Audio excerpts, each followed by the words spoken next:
Ok, muchachos, esta va a ser una continuación de la clase número 6, así, número 6.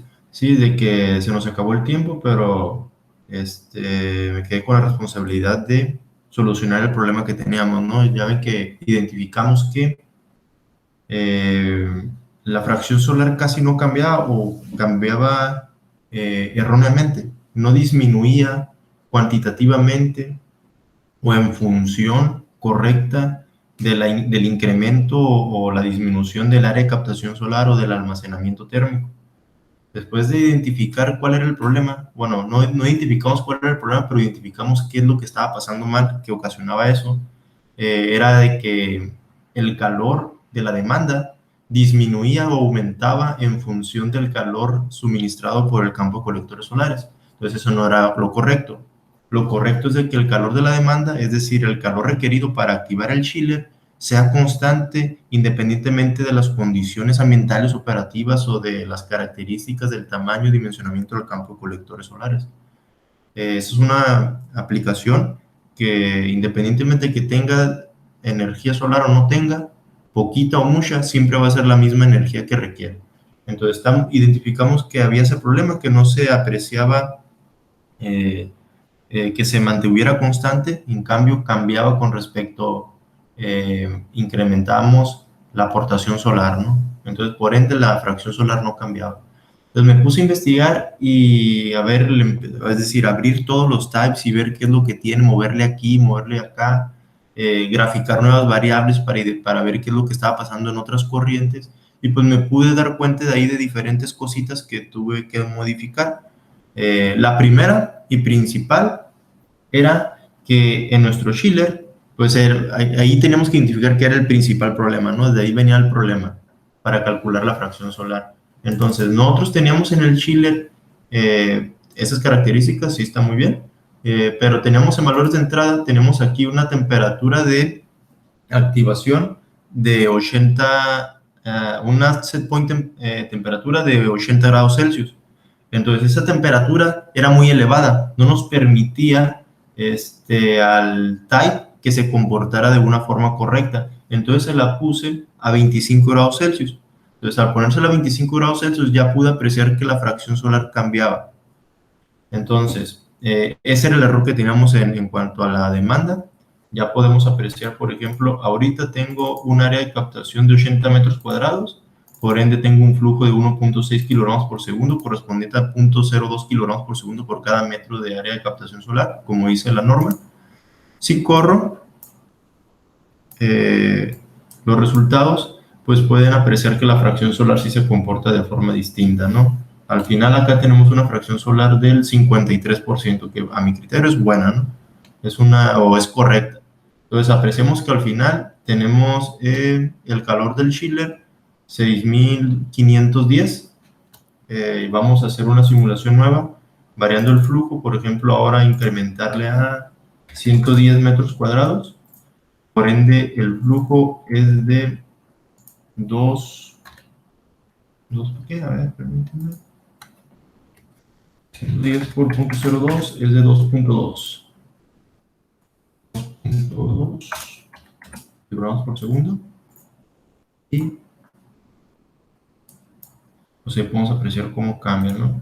En este caso, al incrementar el área de captación solar de 80 metros cuadrados a 110, pues pueden ver que el calor del chiller se mantuvo constante, es decir, el calor requerido por la demanda fue el mismo, es lo correcto, pero mi energía solar pues incrementó, es esta lila, incrementó a 4.864 y la fracción solar incrementó a 0.66%.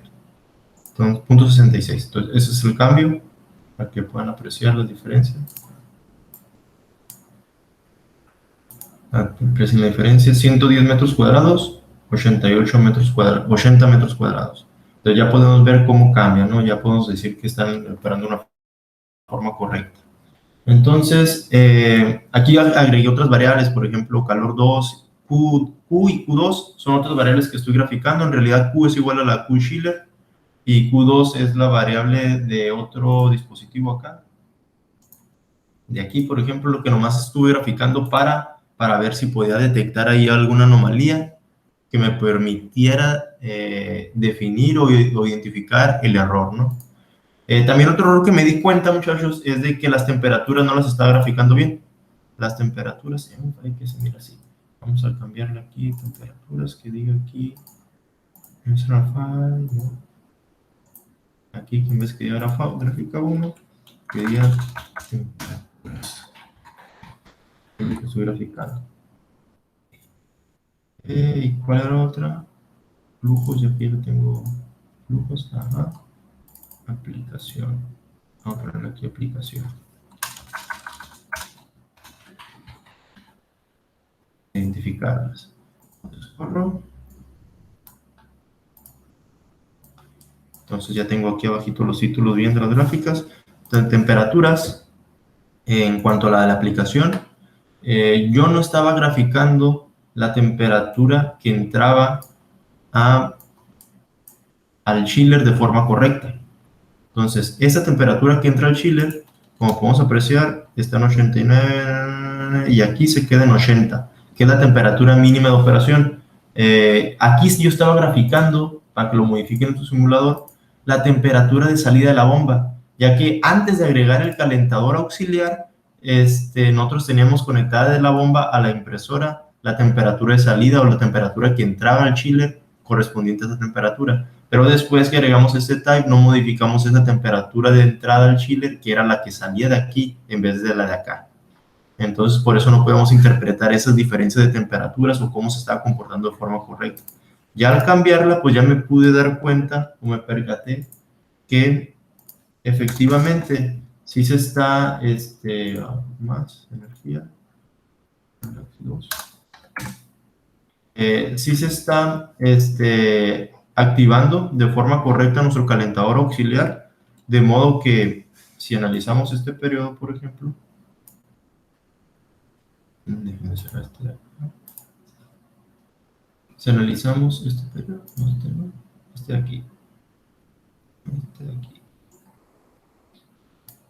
aquí está, este periodo de casi 70 horas o 70 horas, podemos apreciar las temperaturas. Por ejemplo, esta regla roja es la que entra al chiller, la temperatura después de que sale nuestro calentador auxiliar. Como podemos ver, aquí inicia a 80 grados Celsius. Perdón, ¿qué está pasando el del agua? Y siempre hace ese ruido. Siempre que entra podemos apreciar la temperatura del tanque, ¿no? Que es la lila. Podemos apreciar que esa temperatura promedio del tanque es casi la que entra a nuestra bomba, que es la que succiona, y que envía a nuestro calentador auxiliar. Y él dice, ¿sabes qué? Si estás menos de 80, yo voy a encender y te voy a suministrar la energía requerida para llevarte a 80 grados, que es la temperatura mínima de operación del chiller. Aunque está bien, entonces vemos que la temperatura del tanque es de 76.64, la promedio. Póngale que la de arriba está un poquito más elevada, unos 77 a lo mejor. Entonces, dice, no, ¿sabes que está a menos de 80? Entonces, enciéndete calentador auxiliar, suministra la energía solamente aquella requerida para elevar la temperatura a los 80 grados Celsius y por eso se mantiene constante. Y vete disminuyendo en función de la temperatura que le va entrando. Entonces, se puede suponer que aquí ya está saliendo el sol, se está calentando el tanque, entonces está aportando energía al campo de colectores solares, entonces va reduciendo la energía suministrada por el calentador auxiliar, hasta que llega el momento en que la temperatura que ingresa ya es 80 grados Celsius, se apaga el calentador auxiliar e inicia a suministrar la energía solamente del tanque de colectores, que es pura energía solar. Entonces está apagado. Llega este momento, se incrementa la temperatura porque saben que ya cambian las condiciones de operación del chiller. Yo nomás quiero que esté encendido de 8 de la mañana a 4 de la tarde. Entonces, a 4 o 3 de la tarde. Entonces, a partir de esa hora, pues me apago. Entonces, la temperatura de salida, como pueden apreciar, la temperatura de salida casi siempre o siempre son 5 grados de diferencia con respecto a la temperatura de entrada. Esos 5 grados de diferencia con el flujo masivo que llevamos, pues nos dan los 30 y algo kilowatts térmicos que necesitamos para activar el chiller, ¿no? Entonces, a partir de esta hora, se apaga el chiller y por ende la temperatura de salida y de entrada del mismo, pues es la misma, ¿no? 91.2, 91.2. Se queda elevada porque es la temperatura que tenemos está apagado el chiller, no hay disminución de temperatura. Entonces, esta pérdida de energía de temperatura es por la pérdida de energía al medio ambiente del tanque de almacenamiento. Entonces, inicia el día, se hace a las 8 de la mañana, se prende el chiller y como no hay tanta radiación solar, pues solamente se aprovecha la que se tiene en el tanque y se está vaciando, se empieza a vaciar, se empieza a vaciar.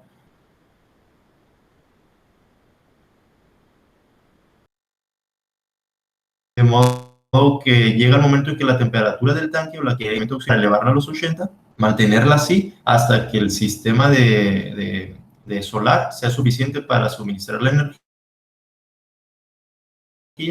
y se apaga, entonces empieza ya a apagarse y a mantenerse con pura energía solar. Ese día no hubo tanta radiación solar, entonces se disminuyó la temperatura antes de tiempo, hubo requerimientos de auxiliar, entonces se encendió y se mantuvo a los 80. Eso es lo que está pasando. Aquí, por ejemplo, este día no hubo tanta radiación solar y se ocupó mucho auxiliar.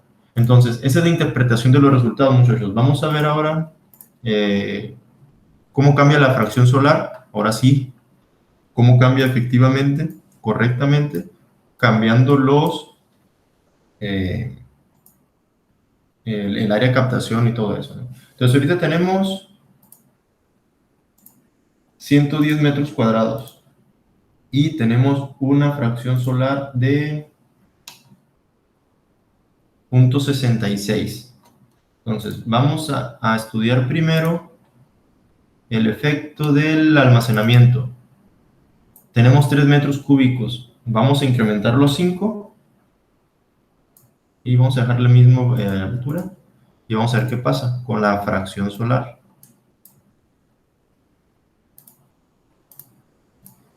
La fracción solar al incrementar a 5 metros cúbicos se fue a 0.65. ¿Es menos o más? Vamos a ver.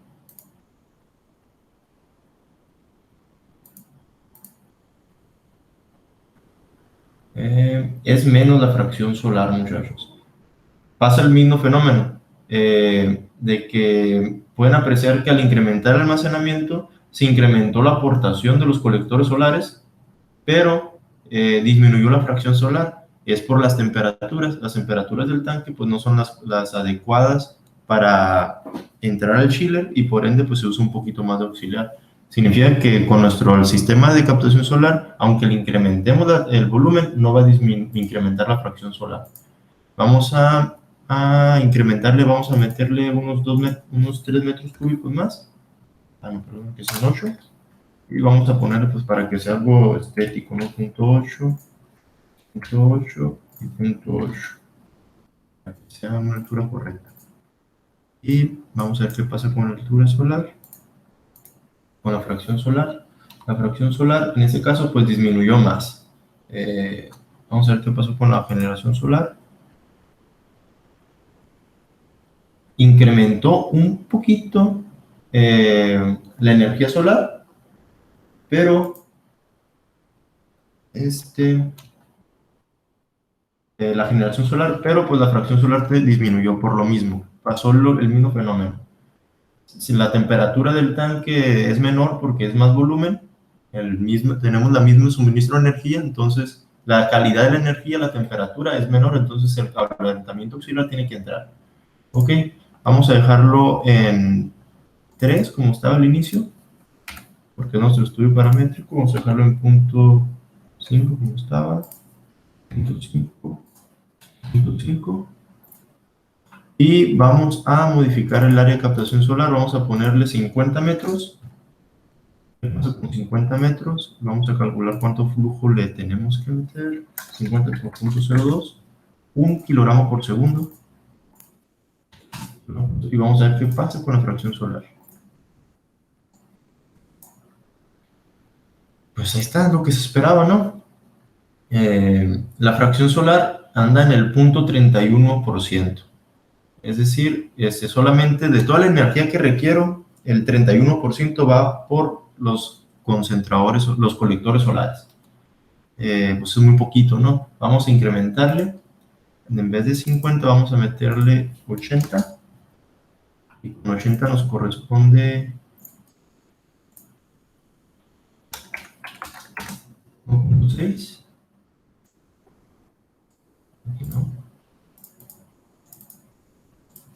1.6. Simulo.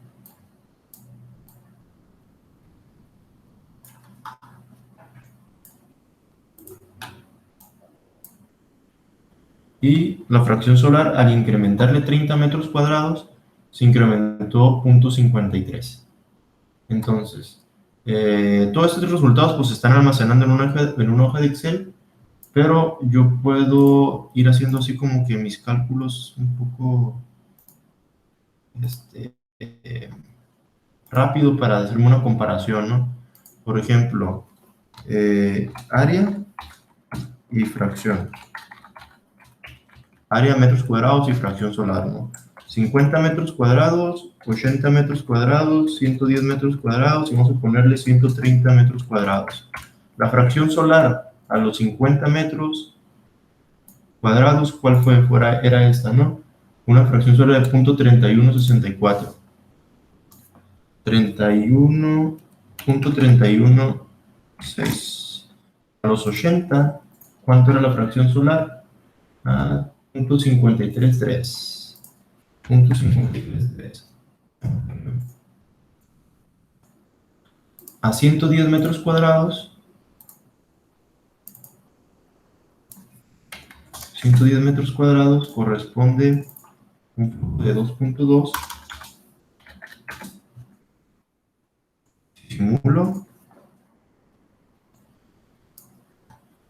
Tengo una fracción solar de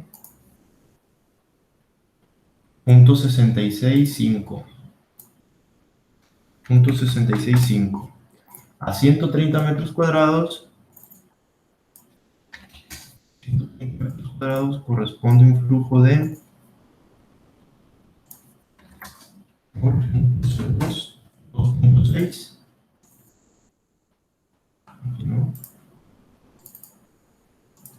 2.6 y simulo. ¿Cuánto fue?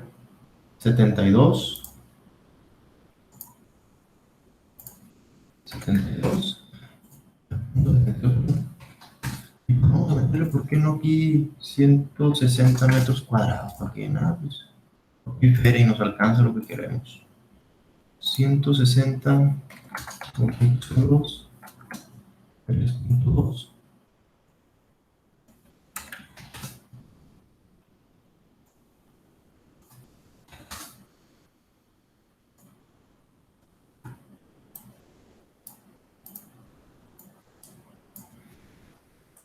Ya estamos llevando a nuestro punto de inflexión, ¿no? 0.769, nuestra fracción solar. Aquí tenemos solo resultados, ¿no? Pero gráficos. En sí, como no hemos cambiado de archivo de Excel, pues nomás tenemos en documentos de todas las variables el último. Pero aquí podemos verlo gráficamente. 50, 80, 110, 130 y 160. Chilo. Entonces, ¿cuál es el resultado? 0.769. 0.769. Ok, entonces vamos a graficar ahora esto para que se den una idea. Vamos a insertar una gráfica. Así. Fracción solar. Entonces aquí vamos a hacerla desde los 40 hasta los 170. Y de acá vamos a hacerlo desde punto 3 a... Entonces, muchachos, aquí podemos apreciar cómo se está comportando la fracción solar, que es decir, cuánta energía estamos aprovechando de nuestro campo de colectores solares en función del área de captación solar, fracción solar y metros cuadrados, ¿no? Vamos a poner fracción y vamos a ponerla aquí para que se miren más elegantón, para mandarle un artículo de una vez.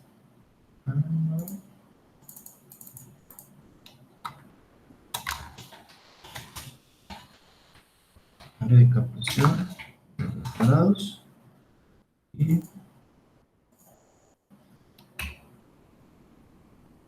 Fracción.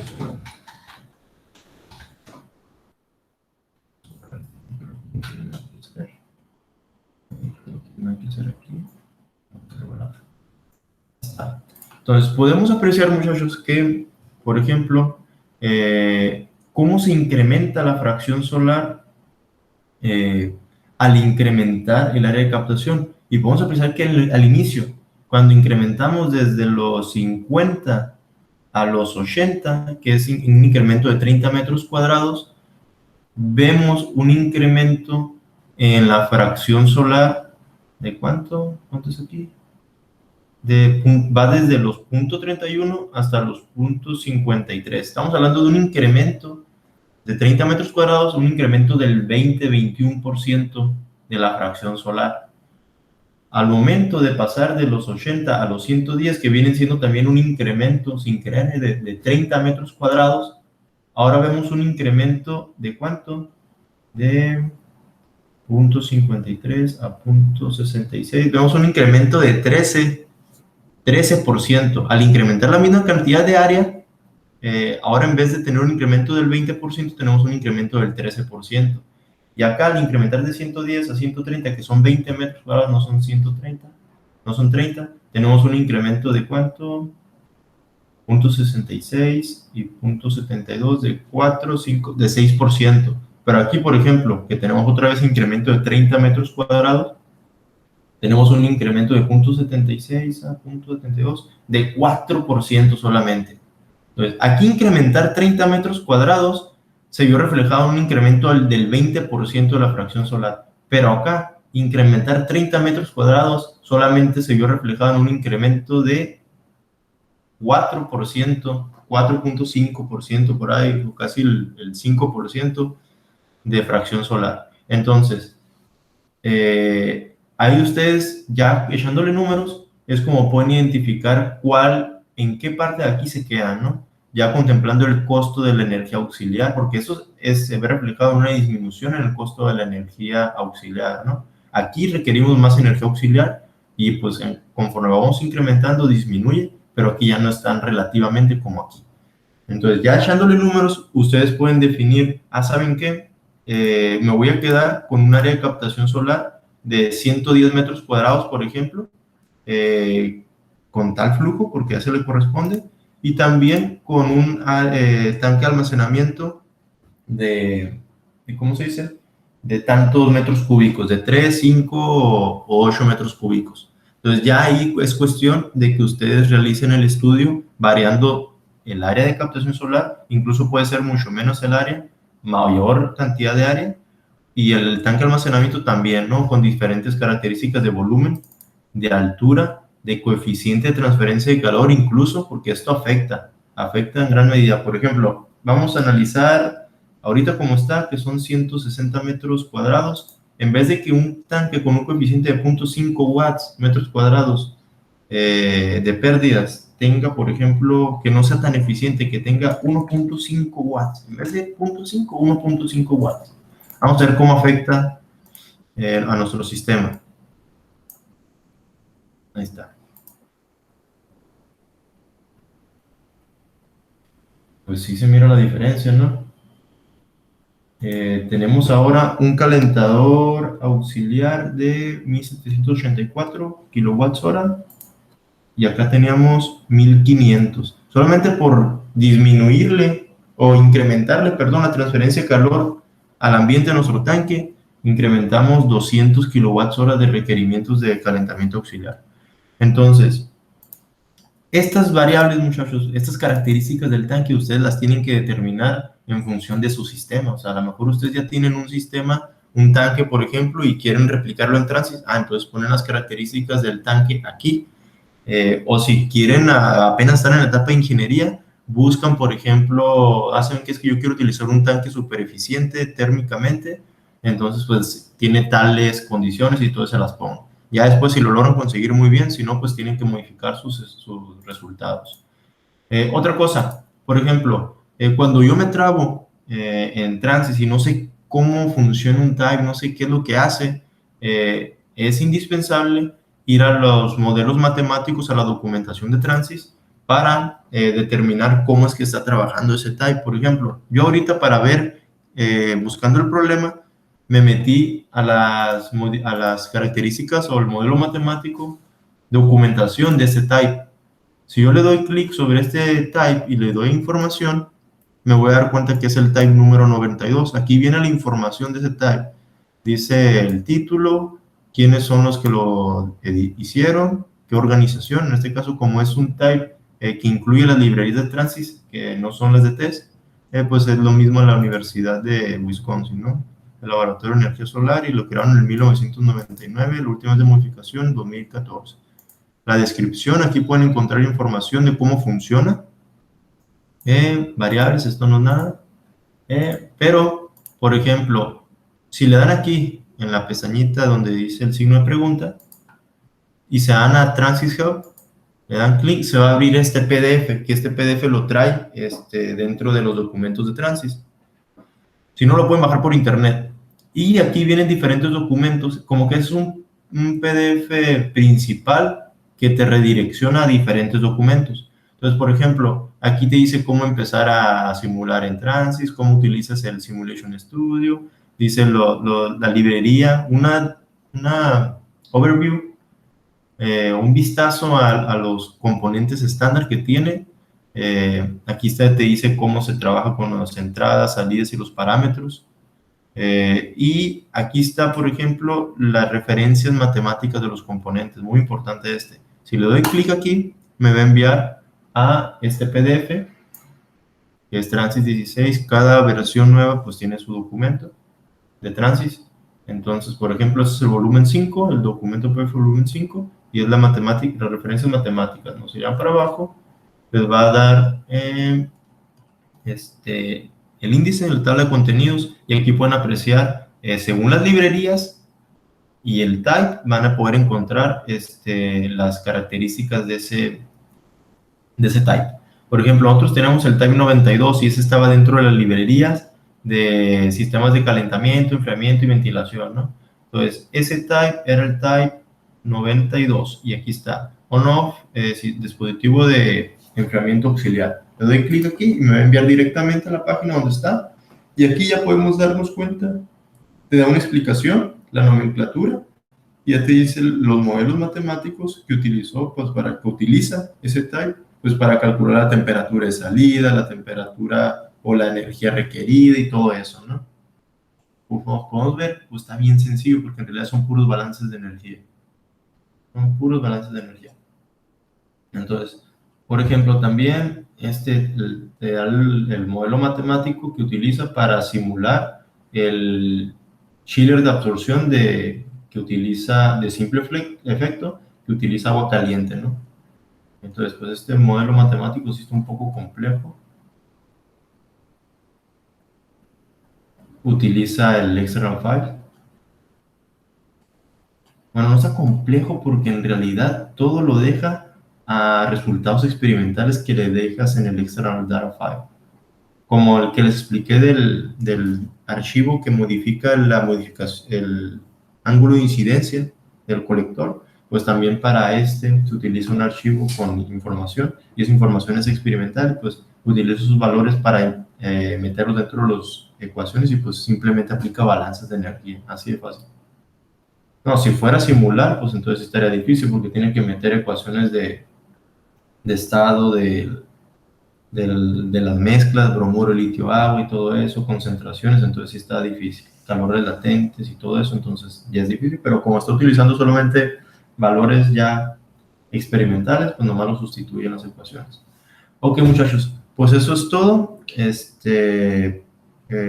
Vamos a seguir trabajando el día de mañana con la grabación de Juan, con la presentación de Juan, con su intercambiador geotérmico y el Type 56 edificación, simulación de una edificación.